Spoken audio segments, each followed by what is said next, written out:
Professor Chris Lintott. The simplest possible thing. To point Hubble at the same patch of sky for 100 hours, and the result of that was that this tiny patch of sky was transformed into a field of about 10,000 distant galaxies. How come so many of the greatest cosmic discoveries came about by accident? Should we communicate speculative scientific ideas to the public? Will we ever rebuild the public's trust in science? And is hype ruining astronomy? Your answer's in the question, right? I had the pleasure of discussing these mind-bending questions with my fellow astrophysicist, fellow professor, and fellow YouTube and science communicator, Chris Lintott. Chris is involved in a number of the most popular science projects aimed at bringing science to the public, as well as communicating them on his BBC program, The Sky at Night. I think we need to keep space open for early careers researchers who, let's face it, do the work to try speculative things. In this delightful conversation, we discussed everything ranging from the origin of life to aliens in the universe to the origin of the universe itself and how these discoveries can be best communicated to you, the public. You guys pay our salary through your taxes, after all. So sit back and enjoy this conversation through the cosmos as we explore accidental discoveries in astronomy. Let's go. Chris, I want to start off with a possibly provocative poser to you, and that's the following. Half of the discoveries that are so amazing in this wonderful new book aren't confirmed, will never be confirmed, have been disconfirmed.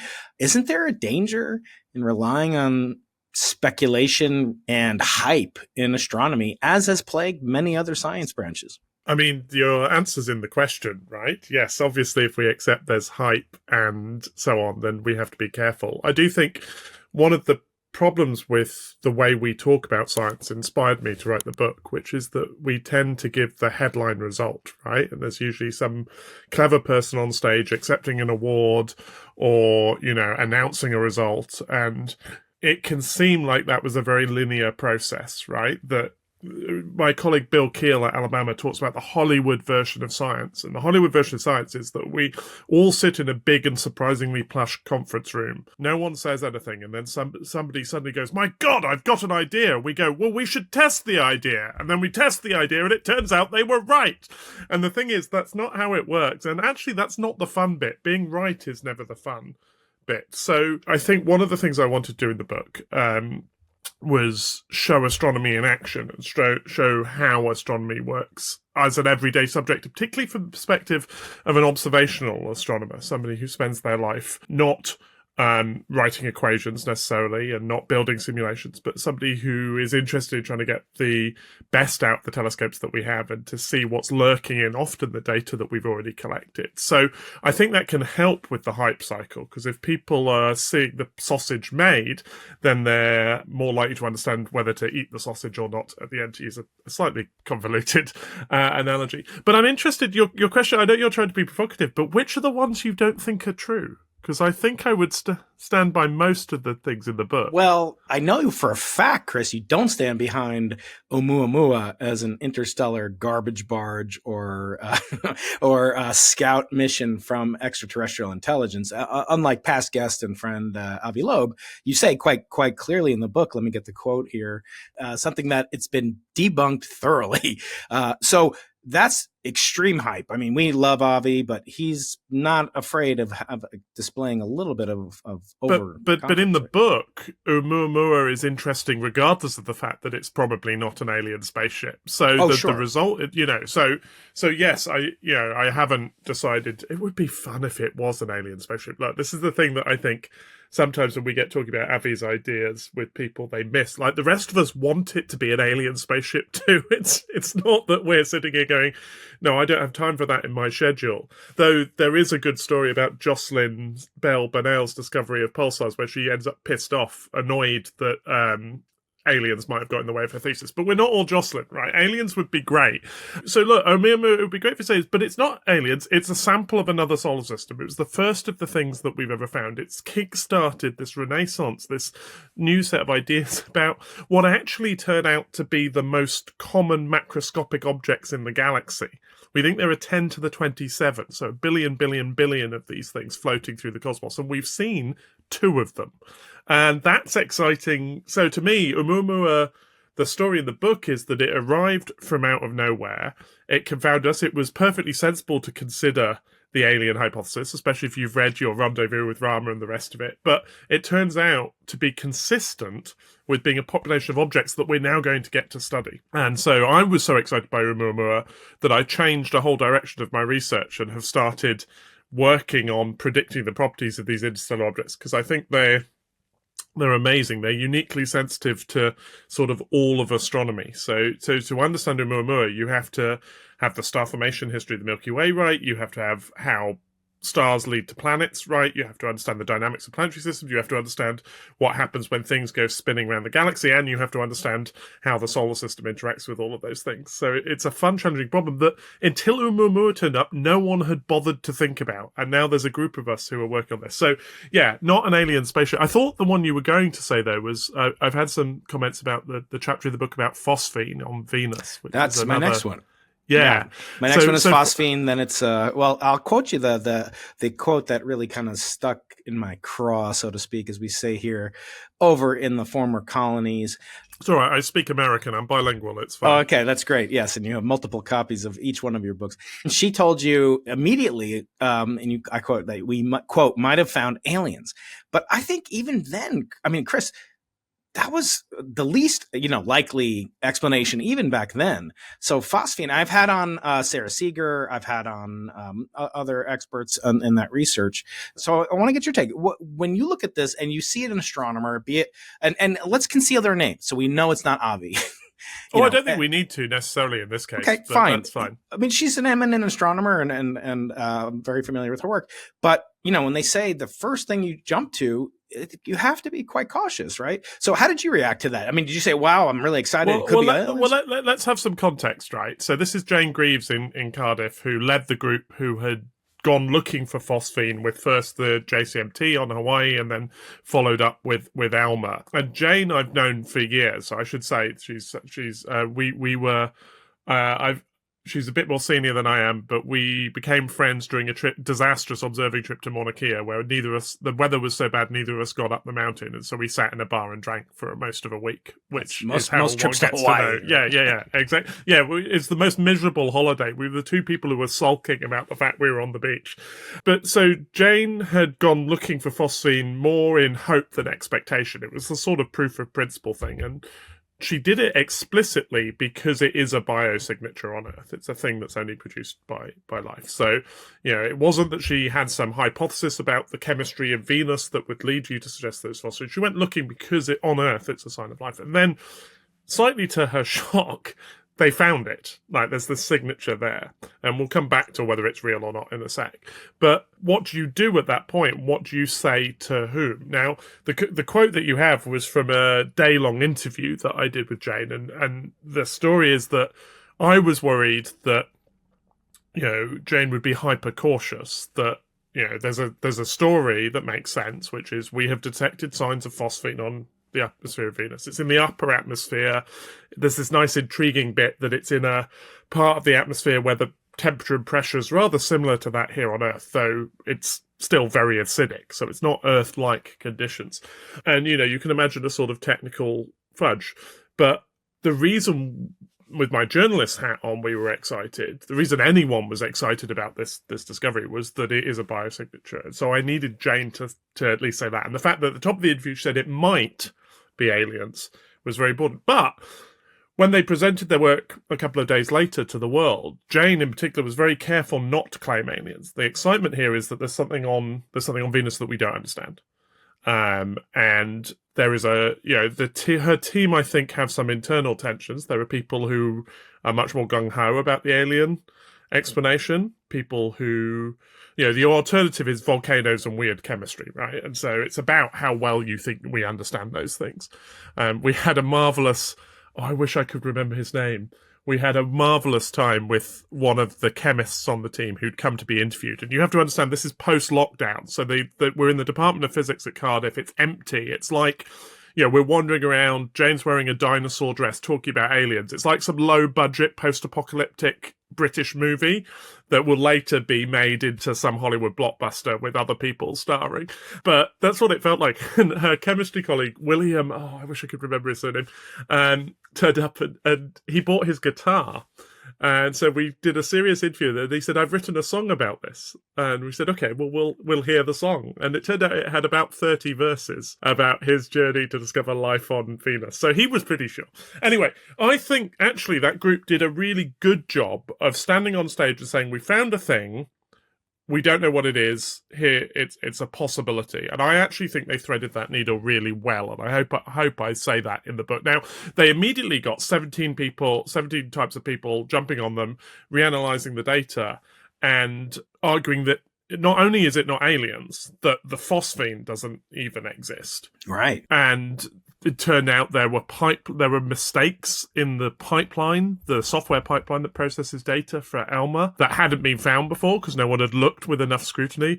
Looking at Venus is weird in the submillimeter. It's too near the sun. You shouldn't really be doing this. One of the reasons to do it was to test the capability. So there were these mistakes. But if you talk to a random astronomer on the street, phosphine is the equivalent of the faster-than-light neutrinos from CERN a few years ago that turned out to be a loose cable, right? This is a scary tale you tell graduate students about how things go wrong, but actually the phosphine's there. The results that Jane have got following up with JCMT, with particularly reanalyzing on Pioneer Venus data, like there is phosphine in the upper atmosphere. Is it aliens? I don't know. But again, I don't think that's a dud. I think maybe I have a higher tolerance than most to be excited about things that aren't aliens. I should tell you, actually, the title of the book was originally It's Never Aliens. And the idea was to list all the things that turn out not to be, and then argue that they're interesting. But it got killed by a note from a publisher. I don't think it was either publisher we went with, but the note just said, but we wish it was. Yeah, exactly. And so we had to make a broader argument. That's the problem. That's the Feynman's, directive and invective that you have to be careful not to fool yourself. And so here's a couple other ones. Planet 9 hypothesis that turned out to be largely discredited. Some of these are in the book. Some of these aren't. Planet 9's not. I think that's interesting. And it's interesting. I mean, that's a really good example because I flew to the States, which is on a BBC budget, is not something you do lightly, to go and interview Mike Brown and Konstantin Batakin when they proposed it, because it's such a cool idea that there would be a large planet out there, and they still believe, and almost no one else who studies the outer solar system does. So that's an interesting example of how I think maybe you can get sucked down. I mean, I'm pretty sure that Constantine at this point has blamed Planet 9 for his socks going missing. Everything else seems to provide evidence for Planet 9. So, but we'll see when we get Vera Rubin, and maybe I'll have to eat my own socks. Hey there, you impossibly brilliant geniuses. As we set out on this journey with Chris Lintott, I have a tiny favor to ask of you, and that's to make sure that you're subscribed to this channel. I've found that only 50% of you are subscribed to the podcast feed or to the YouTube channel, so please make sure to change that. I really, really appreciate it, and allow me to keep getting great guests like Chris Lintott and many, many more to come. All you have to do is subscribe, follow, like, and share and comment. That will really help a bunch. Now, back to the episode. And there's a Boyajian star mystery. So Tabby's star. Boyajian star, yeah. Which turns out not to be aliens again, but is still interesting and has inspired a whole search for all sorts of interesting things. Yeah. Well, we had on your friend Lisa Kaltenegger not too long ago, and it's all about finding aliens. We had on Adam Frank. His book's all about aliens. Yeah, it's not a surprise that a publisher wouldn't want that to be in the title, because exactly, we wish there were, but as scientists, you and I have to guard against that capacity. And actually, I love the fact that you highlight serendipity, not the least of which, Chris, because the bread is buttered around the Keating household by the cosmic microwave background, which Chapter 8, describes as, one of the most significant serendipitous discoveries of all time. And in fact, I claim that there's something even better than serendipity, which is, I think, the strongest form of collecting of evidence, because by definition, you didn't expect it. No one says, let's plan on serendipity, and then we'll discover, the origin of hydrogen but I think there's actually something stronger than that, which is serendipitous discoveries which disconfirm your hypothesis. So I'm thinking about the discovery of the accelerating universe. Can you talk about that? Why that's such a powerful thing, and what they were actually looking for and what they found? This is a group of people, there were an Australian and friends team and an American and friends team, who were trying to measure the deceleration of the universe, how much it was slowing down, on the grounds that that'll tell you how much stuff there is in the universe, this parameter omega m that we'd like to constrain. And there's a bit of revisionist history here in which some people will tell you that they were trying to measure whatever the change in expansion was, an acceleration, deceleration, perhaps they were neutral. But I've seen a talk from one of the groups where they showed their web page before and after the discovery, and beforehand it said measuring the deceleration of the universe, and then after their results came back, because they discovered the unexpected, that it was speeding up, they said measuring the acceleration of the universe. Now, there are a few people who predicted that. If you look in the papers at the time, there are, as you know, there are people who were writing about the fact that cosmology made more sense, if, in some sense, if you had this expansion. But not many of them, and most people didn't expect it, didn't order it, and yet there the result was. It's one of the things that got me interested in I was still at school at the time, and it kick-started this idea. A lot of these things, for me, are reminders that discoveries can still happen. The CMB one, I thought it was interesting to talk to you about this, though, because we have this discovery of the cosmic microwave background. And in some sense, I think it's the best-known story in the book, which is Penzias and Wilson working at Bell Labs, who build their marvellous antenna. Have you ever been to see it, by the way? Yeah, I have. I brought my book to it. Yeah, I took a picture. Oh, amazing! It's just I had a deeply emotional experience. I resonate with that, and in fact, in my first book, I call it a cathedral of science, of which there are very few of them. You know they're preserving it properly, because I know the leader of the effort. I know the leader of the effort. Good. Well, do say that it's fantastic, because I think partly because the thing looks like the photo, right? Yes. In the sort of, the only other thing in my life that, like, the Leaning Tower of Pisa looks exactly like the postcard, it turns out. So it's quite strange to be standing in front of it. I felt that, but in a physics way, with the antenna that Penzias and Wilson used. And, the story is that they weren't sure what they were looking for, and they found this background. And there's a crucial point in which they're persistent enough to care about this tiny background signal, as opposed to calling the job a good one and going to whatever passes for a pub in Homedale, New Jersey, to have a beer at the end of the week. So, they get a lot of credit, but, they weren't looking for this signature. They didn't know that's what they were doing. But I actually think it might be the one discovery that I get away with accidentally. So in the introduction, I report a conversation with a gin and tonic and Meg Urey, who's the marvellous professor of astronomy at Yale, who helped understand how black holes fit galaxies. Meg's really wise. I try and have a drink with her whenever we're in the same place, so I can get, advice and wisdom and things. But when I was talking about the book, she said that she didn't think there was a single discovery in 20th century astronomy that was major discovery that was made deliberately. And the thing is, we got lucky with the CMB, because down the road there was the Princeton group, Dickey and Peebles and co., who the story is that they pick up the phone, they find out this discovery is made. Dickey goes, boys, we've been scooped, and they publish their theory paper next to the discovery paper, which is true. But what I hadn't realised till I did the research for the book was that they'd already started fundraising to build their own experiment, which would have and more than that. it. Sorry to interrupt you, but so Wilkinson was my grand advisor. Oh, there you go. Okay, you know this world. And Dickey, I never got to meet, but I loved him by his work. But Dickey had predicted the CMB that you could actually detect this, because he invented the enabling technology. So I went into a little bit more detail in my book. There was a guy named Ohm, not the famous Ohm of resistance fame, but the guy, his name was Ed Ohm, and he had the measurement. And you mentioned that he basically said, it's a bit of extra fuzz, and then he went to the bar. So right. I always use that as an example of systematic error analysis can lose you a Nobel Prize. But the fact is, Dickey invented the enabling technology. It's called a Dickey switch. We call it phase-sensitive detection or lock-in amplification. He knew how to do it. He built it in 1943 for the war effort, and he had actually predicted the existence of the CMB. And there were measurements from the 40s, right? But they weren't sensitive enough at the time to... Unless you think I'm doing too much hagiography, the reason that paper was published next to the paper by Penzias and Wilson is because they wanted to get the Nobel Prize still for the interpretation of it. The paper by Penzias and Wilson is an excess antenna temperature at 40, 30 megaseconds. Who cares? Like, no one would ever think of that. But then you see like a primordial fireball, in which, by the way, they never mentioned the word Big Bang in that paper. It's astounding. So go on. Yeah. So No, it's interesting. It's like the one that everyone cites for Hubble for the expansion of the universe doesn't have the word expansion in it. But there's also, I forget who it was. I think it's a Penzias quote. It's one or the other, but you'll know the quote, where he says that he only realized how important the discovery was when he saw the coverage in the the New York Times. Yes, and they were about to get scooped. They were going to get scooped in the New York Times. They feared, so they had to publish it. So I do have an asterisk next to that one in my head, I think, because that's accidental only because the physicist tripped, sort of like. But that would have been the great glory, and I think there are others you can point to if you look around.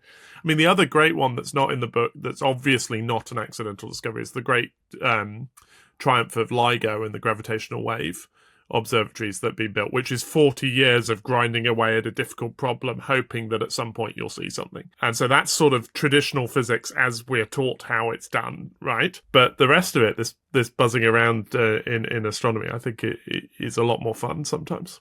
And it's appropriate we're talking now because it's right after solstice. And so in the Northern Hemisphere, we just started summer. Although in San Diego, you'd never know it. It's very cloudy. Yeah, I spent all of yesterday explaining to people that the solstice can be on the 20th of June. But, the Stonehenge did its job. The sun rose and we're good for the rest of summer now. It's still intact. I heard it suffered a grave injury.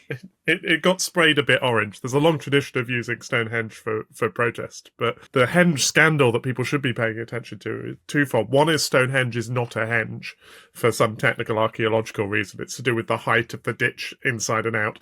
And then second, Stonehenge was built for the winter solstice, we think. So everyone who was there a couple of days ago was 6 months early. You're supposed to be there in the cold of an English winter, hoping that the sun will rise over the Heelstone. If you really had a commitment to your cause, climate defense fund people, you would have stuck to it. Well, I just, I'm just fed up with it being so useless for setting my atomic clocks to. We have a version here, Chris, if you've ever been to San Diego. We actually have a miniature version of Stonehenge on campus. And then we have these on the beach here at Scripps Institution of Oceanography. We have a pier, and the pier goes directly west. And therefore, at certain times of the year, it's called Scripps Henge. Right. There's Salk I lived Institute. in Chicago, where there's Chicago Henge and, of course, Manhattan Henge. But the one I've always wanted to visit is Carr Henge, which I think is out in, is it Nevada? It's somewhere in the American West, but is made of 1960s cars, I believe, and it's a reconstruction. I don't know whether it's astronomically accurate, but I think we should go and test. Yes, that's right. We'll see if we can, we'll take our sextants and our astrolabes. We'll have a go of it. I like the idea of an astronomical inspection just turning up, two of us, with special hats or something. With our telescopes and our compasses and all sorts of other things that we'll be talking about. So I made a list of, serendipitous discoveries in history, and astronomy does pretty well. Penicillin, X-rays, which led to the first Nobel Prize in physics, pulsars. Obviously, you talk about past guest Dame Jocelyn Bell Burnell. Microwave oven, Velcro, Teflon, vulcanized rubber, and radiocarbon dating, just to name a few. But which of these discoveries, are most deeply connected to you? You're doing with Zooniverse and all the Citizen Science Project. Is that kind of to go against my claim, planning on serendipity? Is that inspired by your kind of fascination, as I have, with serendipitous discoveries? I think it should have been, but I think I stumbled over citizen science as well. So my own story is that I grew up as an amateur astronomer, and my great serendipitous event was the discovery of comet Schumacher-Levy 9, which crashed into Jupiter in 94, which I remember watching with my back garden telescope, and we weren't expecting to see anything. You couldn't see the impact site, but a couple of hours later it rotated around and there was this bruise that I could see in a telescope that I'd bought with money that I'd obtained selling ice cream, just to give you a scale of the telescope. And, I woke my parents up and made them drive me to school so that I could look through the big telescope that we were allowed access to. It was, and that week, more comet fragments hit. So I think this idea of discovery, of serendipity, of the unexpected, went deep and early.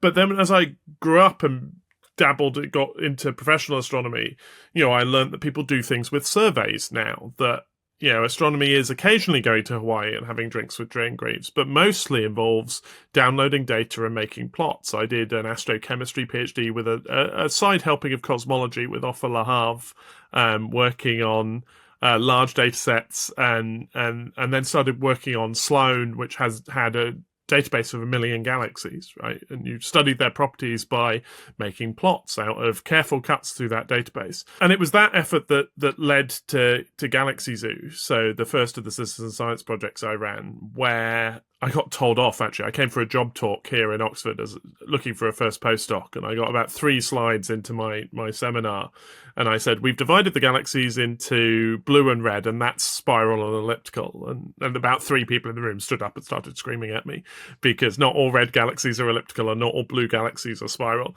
And one of them was particularly intense because this was Kevin Shawinski, who was a student at the time, who just looked at 50,000 galaxies himself. And for the work I wanted to do, I needed another 950,000 classified, and Kevin wouldn't do it. So I tried buying him beer. That didn't work. We put them online without really thinking about it, thinking that maybe I give talks to local astronomical societies. We've got a great culture of local astronomical societies here in the UK. So I thought, okay, talk to 50 people twice a month. Each of them goes and does 50 to 100 classifications. In 5 years, we'll have had all the galaxies seen. This is a great side project. I was scared of my advisor and just trying to get anything to happen. So I was like, I'm going to put 2 weeks into this with a bunch of volunteers. And then we got 70,000 classifications an hour, which I didn't expect. And this grew into the Zooniverse. But one of the things that happened really quickly was that we realized that showing people data means they get distracted by it.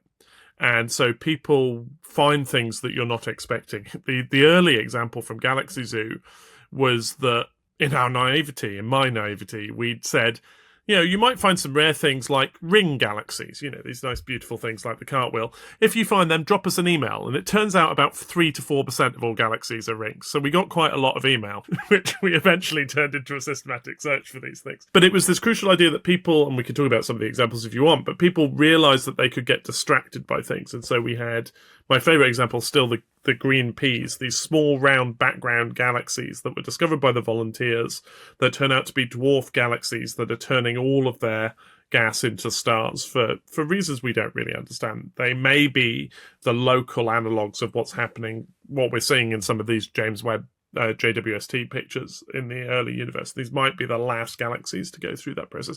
Or there's some weird type of local galaxy that we don't understand. There's 200 papers arguing about this stuff now. But as well as we've got green peas, they're now green bean galaxies as well. We've got most of a salad. But they were found by volunteers just noticing. They've been in papers since the 1950s, but no one had paid any attention. So it became clear that one of the things this sort of distributed citizen science, where you have hundreds of thousands of people online looking at data, does for you is that it lets you find unusual things. And as we've gone forward, we're in the age of machine learning now, of course, where large data sets can be processed by machine. But something very interesting is happening, I think, which is that finding how unusual things are. If you want to list the 100 most unusual images in a large data set, we've actually got quite good machine learning techniques that let us do that. And we're playing with those. We've got collaborators in computer science, and lots of people around the world are playing with this. There was just a whole conference on this in Tucson.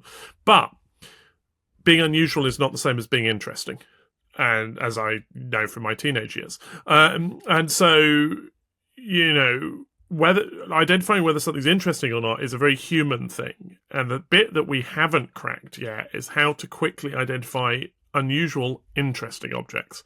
And so a lot of my work is on that, inspired by sort of these strands of my life, sort of an early search for serendipity, this book, and then the capacity that Zooniverse gives us. Hey there, it's me again. Exploring the universe through the lens of accidents is something I never thought I'd be doing, but now I'm getting to do it. And I want you to know I've got a special offer for you, and it doesn't cost you anything. In fact, it may net you one of these beauties, a real meteorite, a real piece of the early solar system. And that's if you join my Monday Magic mailing list at briankeating.com/list. If you have a .edu email address, you're guaranteed to win one of these beauties if you live in the United States. Now back to the episode. I hope you're enjoying this romp through the cosmos, and maybe you'll get a real piece of it yourself. Well, I realized I was negligent in my duties that I promised you early on, and I always promise my audience, which is to do the thing you're never supposed to do, which is to judge a book by its cover. Chris, are you ready to judge Accidental Astronomy or Our Accidental Universe, depending on which side of the pond you're on, and explain the title, the subtitle, and the magical cover art that we see depicted? Yeah, well, they're both good, I think. They're very different. I'm going to get my copy of Accidental Astronomy, which has only been out for a couple of weeks, so I'm still getting used to having this in the house, which is nice. So this is the North American edition. So it has a different title and cover, and it has one extra anecdote in it, which I can either tell you about, or I can leave your readers. Why not buy both? both, and then you can compare. The audiobook is also the American edition, just so you know. But yeah, accidental astronomy does what it says on the tin. This is what we've been talking about. We're talking about stumbling over truth in astronomy. And I really like the simplicity of the two words together, because when I talk to people and tell them I'm an astronomer, one of the three most common things they say is, you must be really clever. And our Or field what's my has- horoscope? I'm a Virgo. No, I What's don't my- get that so You much. don't The get other that? two I are, get have that. you found aliens and do you know Brian Cox? The second one's Oh, okay. probably, I guess you could translate to Neil deGrasse Tyson in the US, but Or Brian and- Keating. I'm working. Yeah. Well, Gotta keep I it think Brian. probably you, maybe you and I are 8th or 9th on the list. Who knows? That's right. I think it's quite a surprising title. I think it's like, this is not how people perceive what we're doing. And I think that's quite fun. Subtitle is How Random Discoveries Shape the Science of Space. Well, we've covered that, except that I had a long argument with the publisher about random. Yes. Because random is not the that's same exactly as what I wanna ask you accidental. about. Yep. So let's get into that, because there's a concept of different levels of luck, and there's blind luck, which I interpret as random. Then there's something like increasing your luck surface area. I just went up to LA, just a quick aside, to go on a podcast, and I met this guy. He's like a TikTok influencer, and I had never really looked him up. I was going to be in LA anyway, and I looked him up. His name's Candy Ken. He's got like 40 million followers, more than you, Chris. And I'm looking at I have this very guy, few followers on TikTok. You'll be and I surprised just been, to know. I was at a podcast earlier in the day, and this guy who was a little overweight, older, not in good shape. And I found myself, I was drinking coffee, eating like candy bars. And then I went up to this TikTok, hunk model candy. And I was like, I don't even want to have any water. And so the notion of surface area, of luck, of surrounding yourself by people and putting yourself in the position, Penzias and Wilson had the exact literal same horn as Ed Ohm, but they did something different. So what is luck? What does that mean? And what has randomness got to do with it? The randomness provides the opportunity. So, if the microwave background had been an order of magnitude less bright, which we may exist in a universe there may be other universes where that's true. Penzias and Wilson could have had all the perseverance and scientific nous that the universe has to provide and not found it. So, there is a right time, right place thing. Jocelyn Bell Burnell's project was to look at the scintillation of radio sources to try and determine whether they were near or distant. This world that she was living in was one in which we first discovered there's a radio sky, not just a few individual sources.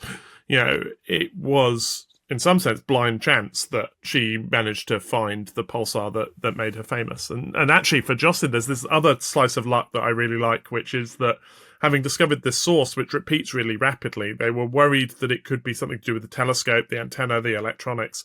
And so they rejigged a neighboring telescope to be able to detect high-frequency changes. And Jocelyn, Anthony Hewish, her supervisor, and the rest of the team in Cambridge crowded into its observing hut to see if they could pick it up. They knew when it was going overhead, they knew when the telescope should pick it up, and the pen that was recording the results did absolutely nothing. And for 8 minutes, they were convinced that it was a glitch. And then the pen moved. And the thing that Jocelyn will tell you is that if that had been, what had happened was they'd miscalculated. Somebody had made a mistake in the calculations about what was overhead when. Basic astronomy error. If that had been 28 minutes, they may have gone home. They may not have been recording. And so that's blind luck, right? That's random. Now, of course, the piece of the Jocelyn story that isn't that is that when she saw this signal for the first time, something in the back of her brain, she was attentive enough and she was awake enough and interested enough that she realized she'd seen that thing before, and that she went back and found it and was able to follow up on it as a repeating source. So lots of the stories in the book, we haven't talked about it, the discovery of the fountains of Enceladus, which initially start off with a strange reading on a magnetometer that was only on as a test. But the thing that's cool about that story is that the team were just testing their instrument worked. They got data. Most people, I think, would have said, okay, that worked. I'll have a quick spot check. Yeah, everything seems to be fine.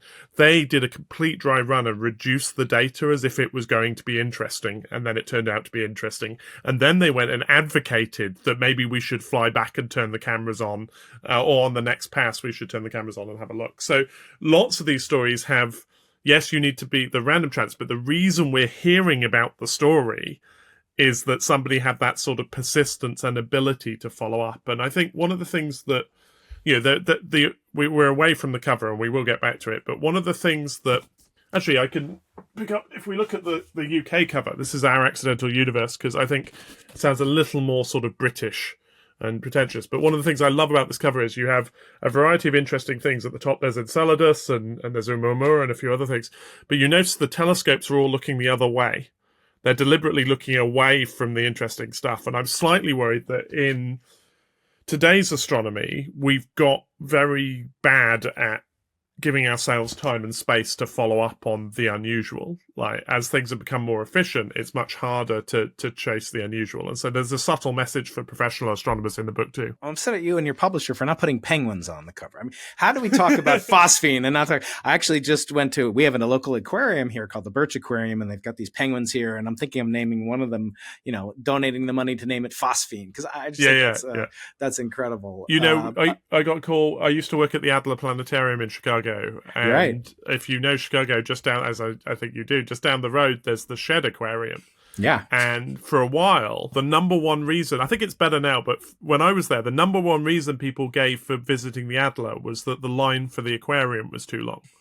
And our director of development used to say, look, it's an indoor zoo. What do you want me to do? So the phosphine story is a perfect excuse for the Adler to get penguins, and then we can compete with the Shed. That would be phenomenal. I want to ask you about an accidental discovery by my hero, this gentleman here, not far away on the continent, long before Brexit was a thing, Galileo. And he took a device that had been invented by a guy named Hans Lippershey about 300 miles away from him at the time.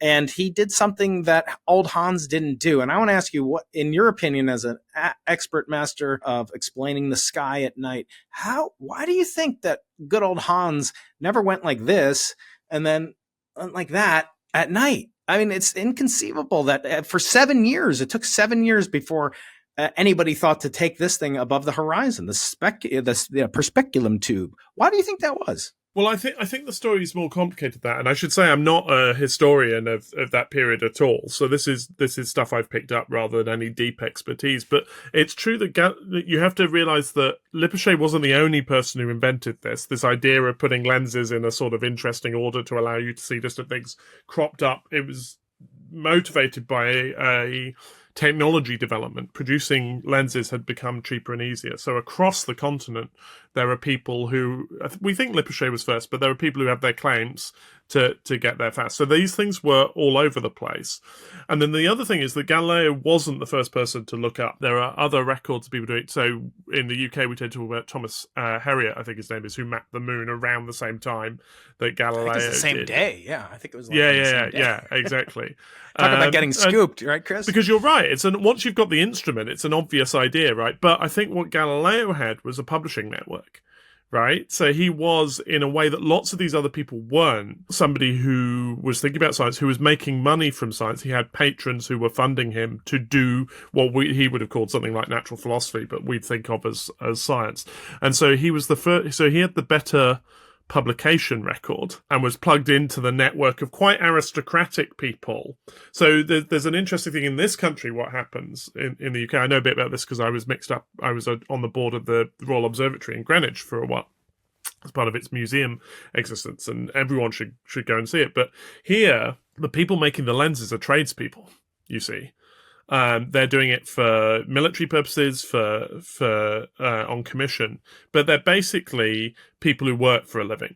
Whereas science at the time, because we're a little before the foundation of the Royal Society, is done by gentlemen. And so there's this disconnect between the people with the time to write about and think about what they're doing, and the people who are making the instruments and presumably having fun at star parties, as far as I can tell. So I think it's this, but you're right that Galileo's discoveries were. I mean, one of the nice stories about Galileo is that he clearly saw value in the publicity in being first. People know maybe the anagram story, right? Where he would publish first by sending really obscure anagrams to his rivals. And the idea was that the highest planet is threefold. That's right. Yeah. Which got translated as something like Mars or Venus has two bumps or something, didn't it? There was there's the Saturn's rings. He's interested in publicity in a way that some of the other people wouldn't have come naturally. So 100%. Galileo's many things, but he's not a patron of open science. And, No, he's not. Yeah. In fact, the Sidereus Nuncius was basically to conceal how the telescope was made. He never even gave one to Kepler, if you can believe it. Right. Chris, exactly. let me ask you a question. How can scientists like me, professional scientists, increase our mindset and our surface area for serendipity? Yeah, I think it's a really good question, because we don't live in, I want to come right back to the start, we don't live in this Hollywood version of science, right? We're not sitting around waiting for ideas. I always, I'm sure you do too, I get these correspondents who say, look, I've figured out what dark matter is. Could you just do the math on my idea? I don't understand why astronomers aren't considering my idea that dark energy could perhaps be quantum in some way, or whatever the theory of the day is. They're often retired engineers. I quite enjoy engaging with them for a bit, but they share this idea that we're in an idea poor space, right? That we have few things that we want to chase, whereas actually there are many more things that we want to observe, think about, theorize about, write simulations about, write papers about than we possibly have time to. So I think you're a senior scientist these days, so am I. I think we need to keep space open for early career researchers who, let's face it, do the work to try speculative things, to investigate objects that might turn out to be boring. As you said, the ones in the book are the ones that turn out right. But imagine if Jocelyn was a PhD student now, and she spent 3 months on this weird scruff that she thought she saw, and it turned out it was something in the detector. A good advisor would say, well, we learned something about the detector, we could put that in the thesis anyway, and we'll find a way to publish it. A lot of people under pressure would say, well, it's a shame we've spent time on that. And so I think it's about creating space for us to follow up on the unusual things. There was this conference I mentioned in Tucson. I went virtually, but organized by Noir Lab, who run the US optical and other big observatories. And it was rare gems, because it's Tucson, about how we find unusual things. And it was fascinating. It was a completely unique conference to me in my career, because it's clear that we have methods now that let us find unusual things in big data. We need to worry about whether they're interesting or not, but that's a separate issue. But what's also clear is that the overlap between the people who are doing that work and the people with the capacity to follow up those things is almost zero. So there are papers from 10 years ago where people have said, look, these are the 20 most unusual galaxies in all of the Sloan Digital Size Survey, and no one's written a single paper on any one of those because no one's had capacity to. So I think we need a bit of a step change to allow that kind of work. And there was a grants panel here in the UK, not an astronomy one, that used to have a system where 20% of their funding was for speculative work. And if you just ticked a box, you said this application is speculative. And if it was speculative, then you didn't have to explain what the outcome would be. You would just have to say why it was interesting. And I think we could do really quite well with having 10 to 20% of telescope time, perhaps of funding, on things that are speculative, where you can just say, look, no one's looked for this type of thing before, or, we've got this class of object and we don't know what it is, so we need to look at it. I think we've lost the ability slightly to do that sort of thing. Yeah, I think you're right. I guess the follow-up question to the previous one about, ways that scientists, professional scientists, like me and you and our students and collaborators can make use of serendipity, there's a dark side of it too, and the connotation of accidental as, kind of making a mistake. Like, no one said, "Oh, I had a car accident. Isn't this great? The serendipity that brought the Ford Bronco into my Tesla." So, were you worried a little bit about that connotation? Oh, scientists don't know what they're talking about, Chris. Why should we trust you guys? As I asked Lisa about alien atmospheres, about if we make all these claims about alien atmospheres, when there's all this controversy, as you might say, about our own atmosphere and global warming, and scientists don't agree. Chris, are you worried about that connotation being misapplied? It's obviously important, and I think thinking about how we communicate about our science and about what we're doing is vital. One of the reasons to do astronomy is, I think, that we happen to be in a science that people care about, and so it creates a place where we can have conversations about science in a way that's difficult in some of these more contentious areas, right? We can have a conversation about why you crazy cosmologists believe in inflation, and we can learn about models and inference that way in a way that's a little lower temperature most of the time than if we talk about climate change or environmental issues or medical issues that become very personal for people very quickly. And so I think it is important, but I think the way to build trust is to show our working. I think this is really fundamental because they're in the world that certainly your society and my society are in the middle. We're in the middle of an election campaign here in the UK. We're in a world in which there's no shortage of people stating facts boldly that may or may not turn out to be true. And as scientists, we can easily get lumped with people who are playing that game. We can sound like the statement, the other party's tax plans will cost you £2,000 a month, sounds like the same category of statement as the Earth's climate is warming and the average temperature will go up by 1.5 degrees in the next 50 years. Those sound like the same category of statement, but one of them has an enormous body of scientific research and consensus building underneath it, and the other one was invented by a researcher because it sounded good on the news. So I think we're not going to win by sounding like another bunch of people with facts to sell. We win by getting people to be fans of what we're doing and pay attention, so that if you followed along with the adventures of Jane trying to prove that phosphine is real, or your search for proof of inflation, or my, well, whatever it is that I do for a living, whatever I get distracted by next, then I think when you come to read a news story that says that coffee either cures or doesn't cure cancer, then I think you're equipped to know what questions to ask next. So I'm really struck by the fact that I had a very different pandemic from many of the people I know because I have a set of skills involving going online. I'm no epidemiologist, but I could at least filter out who to trust and how to get information. And so I was better informed than a lot of people. And so I could make choices that were based on that. And I'm not blaming anyone who suffered during the pandemic. Yeah, there's also life choices, but it was just very clear to me that I knew things that you weren't getting from the media.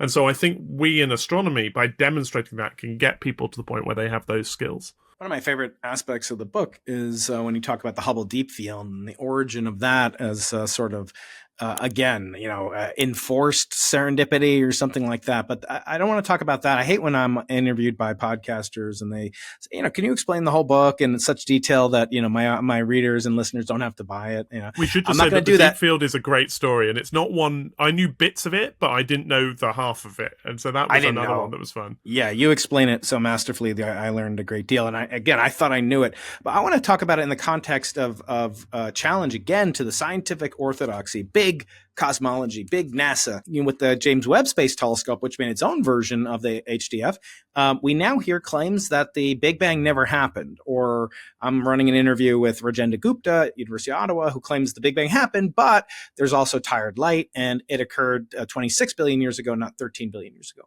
How do you react to these new claims based on evidence from new instruments, but that claim that things as radical as the Big Bang never happened and the steady state and tired light models need to be resuscitated, also being done by citizen scientists, right, Chris? Yeah, I think, we certainly got people helping us sort through JWST galaxies and so on, so that's good fun. But I think this is a really good test case. So, in my role as It's Not Aliens guy, I should probably say where I think we are. We've actually got a Sky at Night episode coming out if you're in the UK next month, in a couple of weeks' time, that will cover some of this stuff. We're doing a JWST two years on story.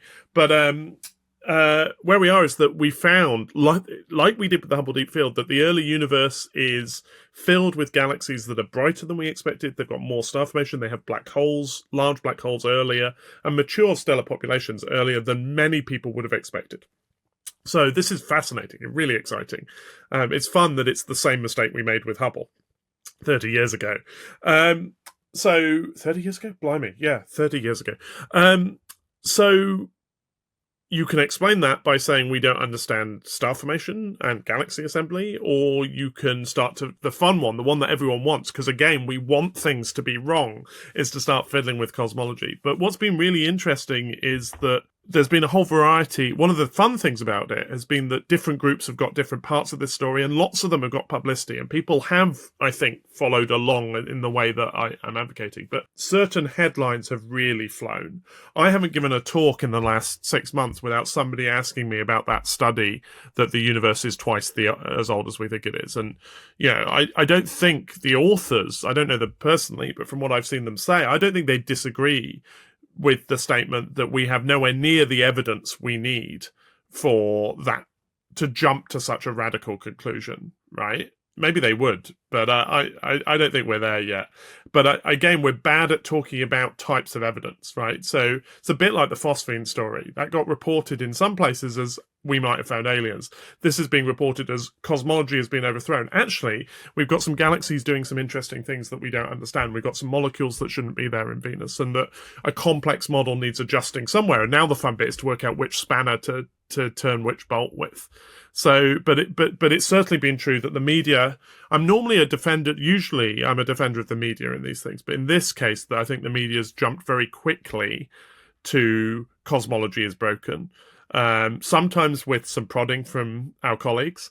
Sometimes, there was a paper called Panic at the Discs, Yes. which was about the fact there were too many which is an obscure 80s dance music reference, I think. It sort of makes sense somewhere in the back of my head. This Panic at the Disco is a thing, but that was completely missed. And so, that got reported as scientists in panic over... Panicking. It's a complex story, and we're not used to telling the story of, we got this new telescope, we're basically having fun with it, and we found some stuff.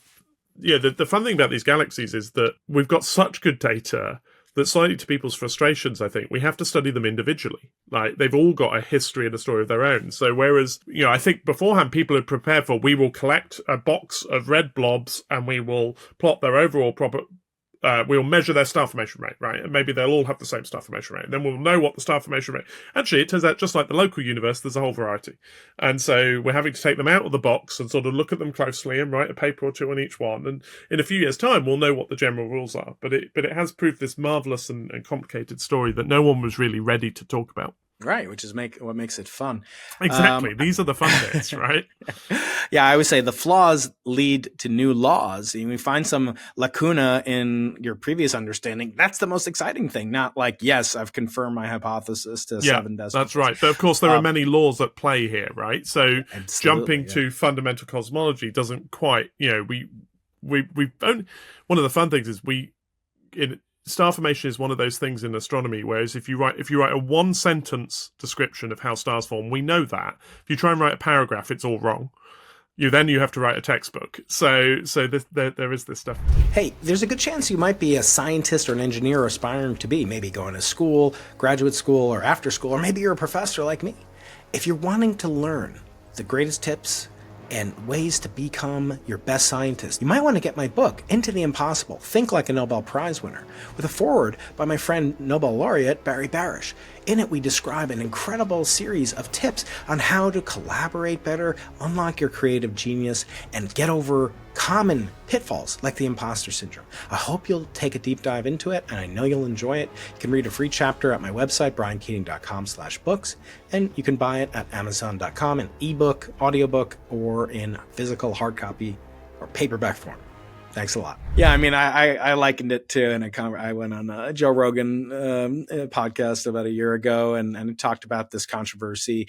And I said it's like evolutionary biologist, looking at the Earth and seeing, oh, well, there are these creatures that are, communicating on these slabs of silicon and glass and electricity. And that's not possible in our model. Therefore, the Earth has to be 8 billion years old, not 4 billion. To allow time for such silicon things to form. Right. Yeah, I like that. Instead of that's saying, nice. I don't understand, how galaxies form. Okay. And that's okay.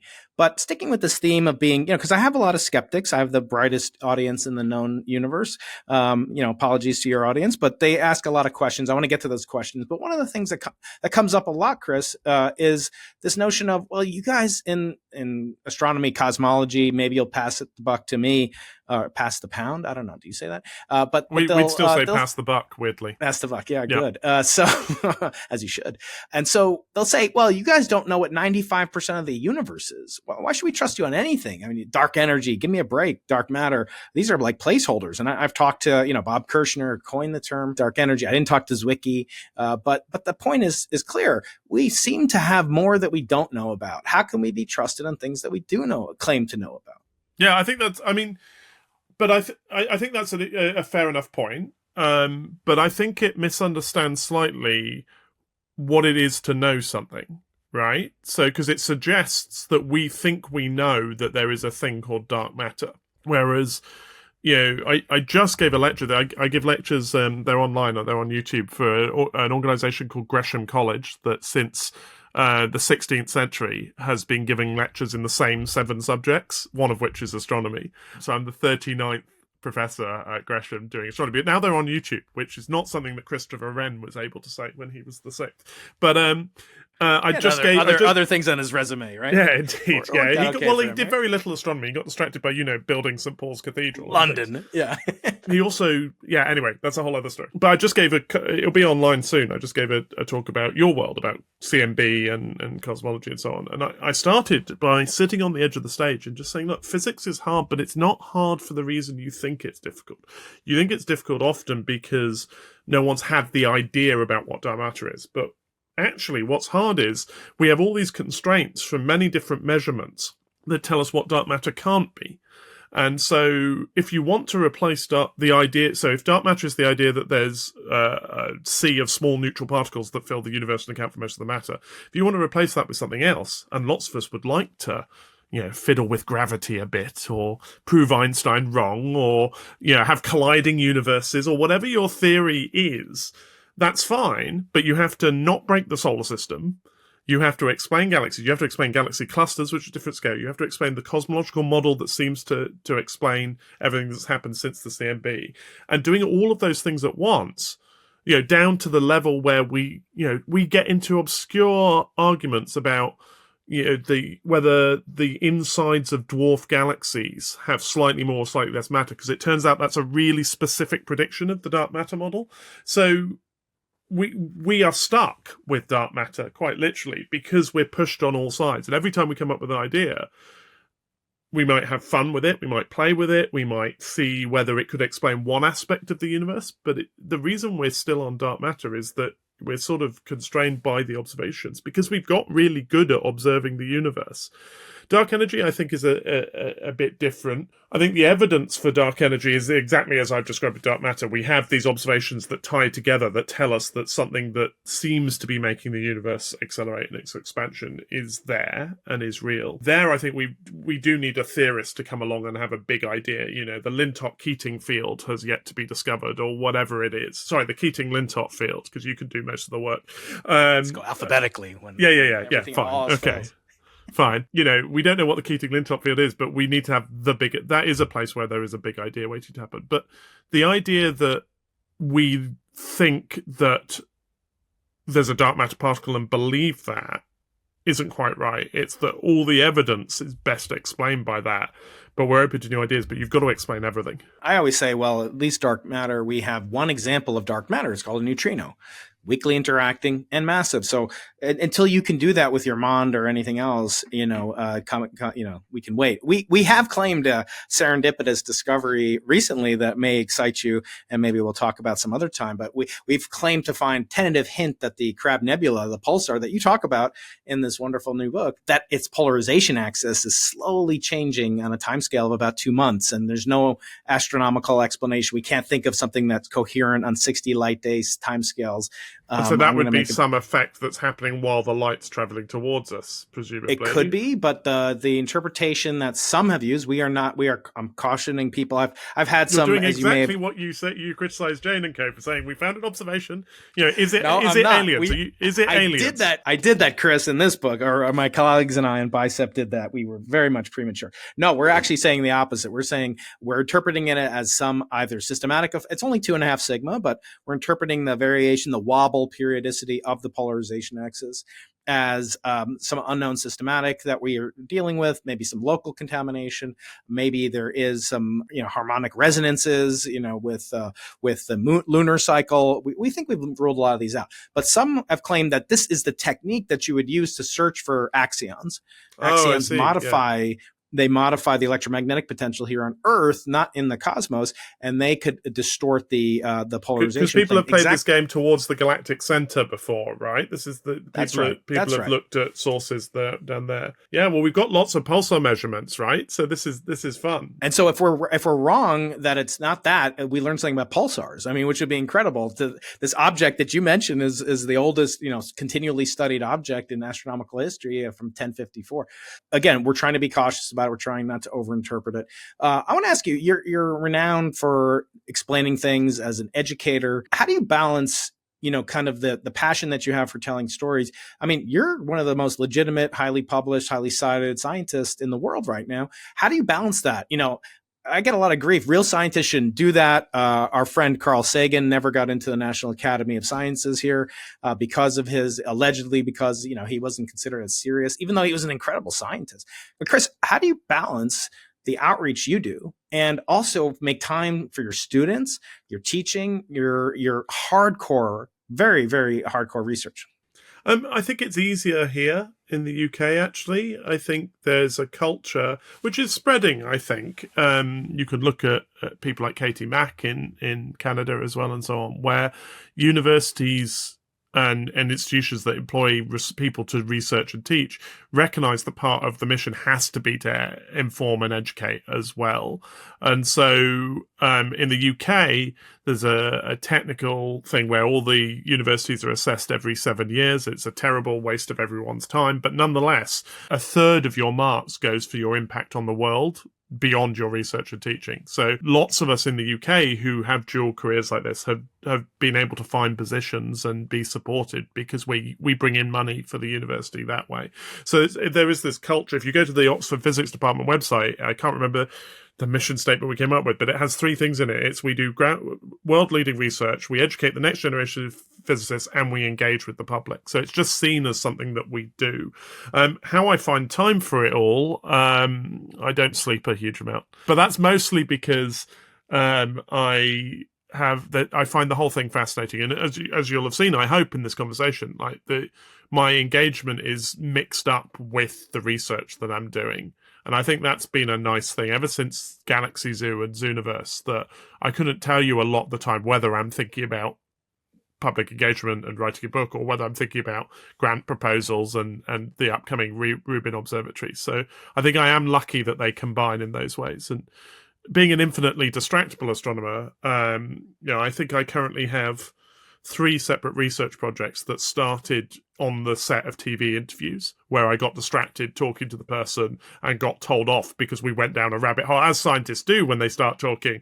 It took all my skill and confidence not to ask you lots more details about that pulsar just then, but I've got lost occasionally, and actually the stuff I'm doing on interstellar objects comes from an interview that we did about Oumuamua. I did a search on the top Sky at Night episodes and all history, and that's a long list.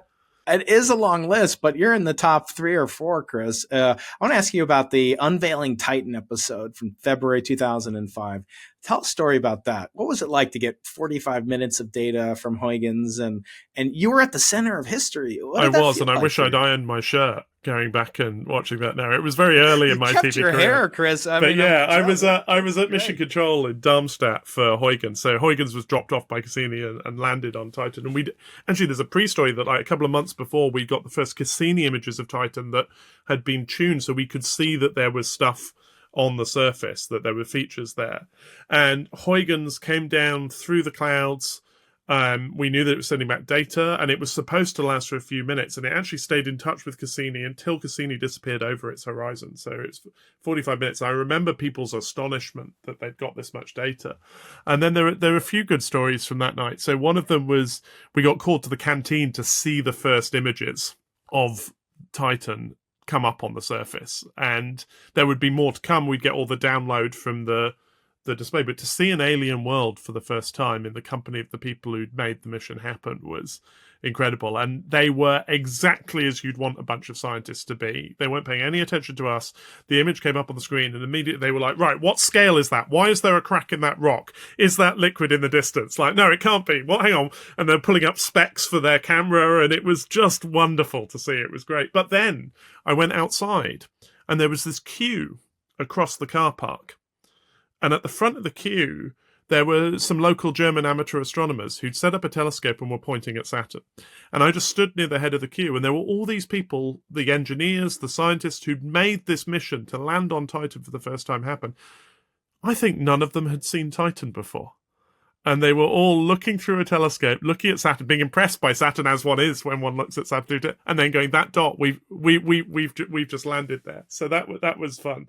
And then the other postscript was the next morning. There was this press conference, which we got interviews, and John Zanecki, who's become a friend, who was the PI for Huygens, gave the results from the penetrometer. So there's a little thing that stuck out the bottom of the probe, and it told you how hard the surface was. And they'd had this confusing result. So it had been, initially, they got quite a lot of resistance, and then it was soft. And so he said in the press conference, he said, I don't know, maybe it's something like creme brulee. And so that was the headline, right? The media took it, like, lands on Titan, finds creme brulee. Brilliant. It's a great headline. It's a European mission. It sort of works. This is all good. But the bit of the story that John didn't tell was that they end up back in the lab. This got so widespread that he heard people using it at conferences. So they did drop tests into creme brulee with a flight spare of the penetrometer. It turns out it's not a good model at all because the crust gives way too much. So those were some of the Huygens stories. I've come to love. I've covered lots of things for the BBC. It's been such a privilege to do that. But the things that stick in my head, I think, are that one and the New Horizons flyby of Pluto. Oh, tell me about that. How did that feel to be involved with that mission as well? Another planetary mission. Yeah, well, I was going to say they're both similar because they were transient events, right? It wasn't like going into orbit or something. It was like you got what you got and then you were there. Oh, it was fun. We knew the New Horizons team pretty well, and they were very generous with their access. So the good bit was, I got a great interview with Alan Stern, who I'm sure you've had on the podcast or should do at some point. And the best bit was sitting with Carly Howitt, who's now here in Oxford the next morning, and she was holding the first colour image of Pluto from the close flyby. It's the one that you've all seen. And she just made it. Her and Alex Parker and others overnight, I hope I'm getting the team right, certainly Carly and co, had spent their time putting together different images that had been downloaded, making this colour composite so we could see Pluto for the first time. And I said to her, but hang on, it's got more shade, you do the scientist thing, so hang on, so why is that so white? And why is, there are these tholins on the top, these chemicals, but then why is there a difference in colour? She went, I don't know, I've just been making the image. And I thought to be there at that moment where the scientists were just asking those questions themselves was great. I don't want to sound negative about New Horizons, but there was also a strange aspect to it for me, which is that it was the team, I think, were very proud of what they've done, which made sense. And I think there's the weirdness around Pluto. So they had their jokes. They had their 9-sided logo and a 9-fingered salute to celebrate the 9th planet and so on. But it was, of all the spacecraft events I've ever covered, it was the most explicitly nationalistic. So it was talked about by the team as an American mission to complete the American reconnaissance of the solar system. And there were, at the moment of the flyby, not the moment the data came back, but at the moment of the flyby, there people were waving American flags and so on. And, cultures are different, and I'm not necessarily criticizing that, but it was notably very different from other missions that I've covered. And so normally there's a nice story that one tells about internationalism in space, and all the people involved are international collaborators, and Alan's worked with Rosetta for ESA and so on. So I don't think there's much to this, but I remember I ended up writing at the time about this notion of an American expansion or conquest or exploration of the space, which as a Brit with a camera felt very interesting to be covering. Well, Chris, if you'll indulge my audience for a few more moments, they have tons of questions. We'll have to filter them out. I used Galaxy Zoo to filter out the 10 to the 9th questions that I got. So a lot of them are just praising you. They love you and Sir Patrick. You're legendary. They love Maggie. Oh yeah, my co-host, the legendary Maggie Adair-Pocock, who is a spacecraft engineer. She's amazing. First real question comes from a good friend from the UK, Joy Colbeck. I enjoy the projects in Zooniverse. Great way to while away an hour here and there. That's pretty cool. Instead of Netflix and chill, which is what I do. You can even do both, of course. Is space stretching as it expands, or is more space being created? If the latter, how? Talking about this in front of a cosmologist. So the way I talk about the expansion of space is that it's space that's stretching, because that gets us away from the idea that the galaxies are rushing apart in some explosion. So I think it's a good way to think of it, is that space itself is being stretched. That raises questions about how far you can stretch it. You start to worry about whether it's going to ping back or not, which don't quite apply. But I think a good mental model of the expansion of the universe is that it is space stretching. I think that's fair enough, yeah. And that avoids the question of where did the Big Bang occur, which you talk about in the book. But they have to read the book. Don't give it away, Chris. Alex79 asks, okay, if we want to travel through the galaxy, what is the best protection from cosmic rays?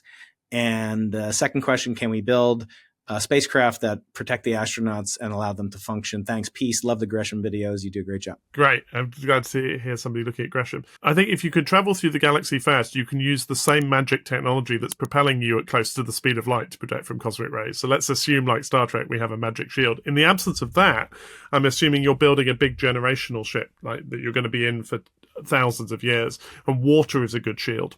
So I think, the old sci-fi writers have this right. You have your ice or water around the outside, and then you live in the center of that. Next question comes from perhaps something more closely related to what you do. Brian Drawn asks, how much research is going on for extragalactic stars and planets, and what have you learned about it? Yeah, this is tricky. So galaxies we can do, but we only really see stars themselves in the very nearest galaxies. So there have been my mate Julian Del Canton, who's now at Flatiron in New York, has led big surveys using Hubble to count individual stars and study individual stars in Andromeda and M33, which are the other two nearby galaxies in our sort of local group. What's fun about that is that we then get stars that have had a different history from the Milky Way. So we know that those galaxies have had different histories. They've encountered other galaxies at different times. And so we can sort of work out what is just stellar behavior and what is the consequence of living in our particular galaxy. So those are great projects, but we'd love to look further, but it's pretty difficult. Planets and other galaxies, there are one, maybe two claims that there might have been the signature from microlensing where a planet gets in front of a star, but very difficult to confirm and very difficult. So planets, we're stuck to our own bubble around the sun at the minute. All right. A few more before we release you to the pub on a Friday evening. If Chris had a guest, Dennis asks, does he think we'll ultimately find microbial life on one of the moons like Europa or Enceladus, or might we see graphic evidence on an exoplanet sometime in the future? Where will microbial life evidence come from first? I think we're going back to blind luck. I think if there's our best chance of unambiguously finding life is therefore to be microbes in one of the oceans on Europa or Ganymede or Enceladus, particularly Enceladus, where we can fly through the fountains and take samples. I've got this half-assed idea that the fountains of Enceladus, we know they're salty and slightly fizzy, the water that comes out. So I think we could sell the world's most expensive bottled water and fund our missions that way. And I think if you knew it had alien bacteria in it, I think that would up the price. I think a few people would want to drink that. I'm trying to remember, there's a sci-fi trilogy in which somebody ingests Enceladian microbes. Not going to get that quickly. Anyway, that's where Ozempic comes from, Chris. They got Ozempic from. There you go. Yeah. Actually, I think I've seen strange creatures in the bottom of a pint every so often as well. But so I think what's nice about that is it's clean, right? We can go and get a sample and either analyze it on board or bring it back. Exoplanet atmospheres. I have huge respect for people doing this. We discover so much about these worlds. But look, there's a whole chapter in the book. We just spent 10 minutes arguing politely about what is happening in the atmosphere of Venus, and Venus is right there. So disentangling what's happening in a distant exoplanet atmosphere to the level where we can say, yeah, there's life there, I think that's going to be really hard. That's a generational project at least. But in the meantime, people like my mate Hannah Wakeford tell us that she's found an exoplanet where it rains sand in little harsh shards of glass. So, we can imagine being on other places without having to look for life. But I do think the biosignature thing in exoplanet spectra is going to be hard. They have soccer hooligans on other planets, I assume. Almost certainly. second to last question. You don't have to answer this. A very offensive question from Jim Evans. You're very tall. Is astronomy easy for you, or do you still need a telescope? So I don't know. How tall are you? Sorry, I don't know if you can hear my dog going mad in the background. So he perhaps has reacted to the question. You don't have to answer.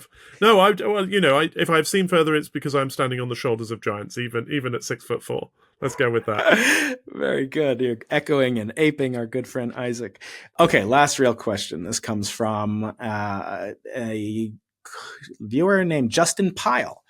I'd love to hear your opinion on the slow modeling problem in galactic evolution simulations and how we might create a more accurate simulation without using a computer the size of the universe. I remember Brooke Simmons was here at UC San Diego, and I know she was involved in research like this. What do you think about this? Are advances in AI, quantum computing, and the like likely to supersede the need for a galaxy-sized brain? It would be nice to think so. I think the big challenge in simulation is always that you have to work out what you're simulating and what you're not. So, the statements we made earlier about these confusing JWST galaxies, which have formed stars faster than expected, that faster means faster than when compared to a computer simulation that we'd previously trusted. But the thing to realize is that there isn't some poor postdoc who's written in the physics for star formation in great detail in that code. There's some recipe that they've invented that says, if the galaxy has this much mass, then form some stars. Because otherwise you'd have to keep track of every single atom in the galaxy and its molecular behavior and its chemistry, all this gastrophysics that's really rather complicated. So the problem with thinking about simulations and AI is that, at least with the models that people are playing with at the minute, including myself, you slightly lose control over what you're simulating and what you're not. You know that you might be able to show that you've got a realistic galaxy out, but you won't know the recipe that went in. And so if I then compare that to the real universe and I find a discrepancy, I'm slightly lost, right? All I know is that I need to improve my simulation, but not what physics has changed. So I'm a slight skeptic about this stuff, other than the people who build big simulations are smart. And actually, I can recommend, I think it's out in the US as well, Andrew Ponson, who's from UCL to Durham, has just got a book called The Universe in a Box, I think it's called, that I've just read, that's great about what you can and can't do on simulations. And I think his book has suffered slightly because he's a realist. But if you want a primer on this stuff, that's really good. Yeah, and there's another book, I think, by Romeo Dave as well about simulations. Chris Lintott, this has been a joy. I hope someday we get to meet in person and I can really see if you're truly 6'4" or not in person, and we can enjoy a pint of some Enceladian water and maybe a sprinkle of penguin poop and phosphine in it. That'll be a lot of fun. Perfect. I will serve that. We will call that cocktail a Keating in this household from evermore. So penguin poop with Enceladian water, named in your honor. Enjoy the weekend. Enjoy your dog, and hope to, as I say, meet in person someday. Thanks so much. All right. Take care. Thanks for the chat. Bye. If you watched all the way to the end of this episode, I know you're going to enjoy this conversation with Joe Rogan about other science communicators like Neil deGrasse Tyson. And click here for a playlist of my best astronomical episodes from the past few weeks. See you next time.